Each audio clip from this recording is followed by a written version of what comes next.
G'day everyone. I think we can all agree that giving blood is good. But what about when pharma companies use money to get people to give more blood than their bodies can handle? That's not good. And it's happening right here in the United States.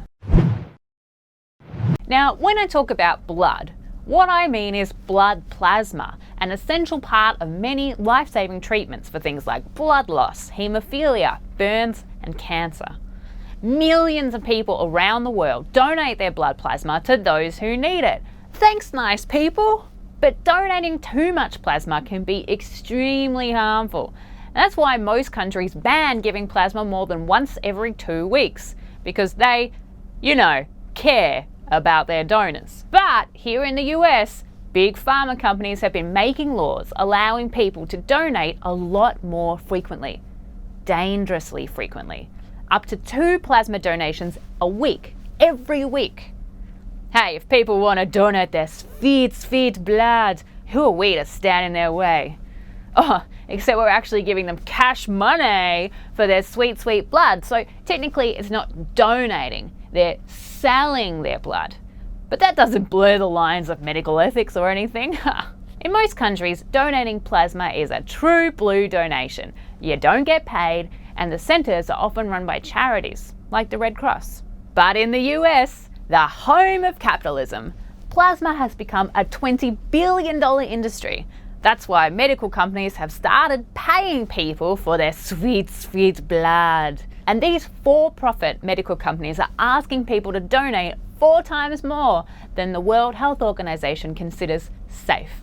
So what happens if you keep dishing out more plasma than is safe?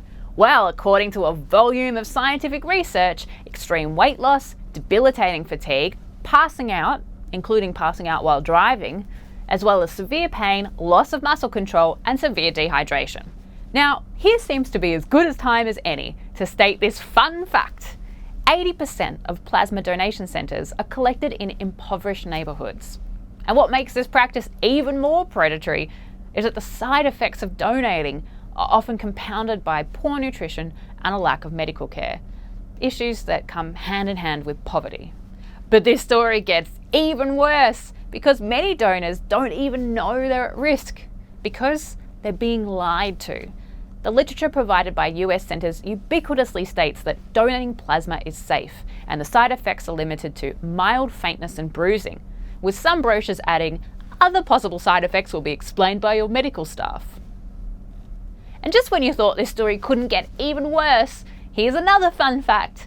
The US now supplies 94% of the world's paid plasma. Working class US citizens are being targeted by big predatory medical companies who then sell their plasma to countries with more stringent patient care laws. It's companies like Chinese-owned Plasma Resources who buy in the US and then supply to the UK's National Health Service. And Pharma who sell US plasma to Europe.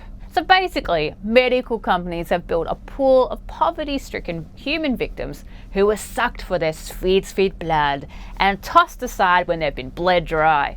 The only way to fix this problem is to ask decision makers to change the law. Or we could just ask pharma companies, nicely of course, to make their standards more ethical.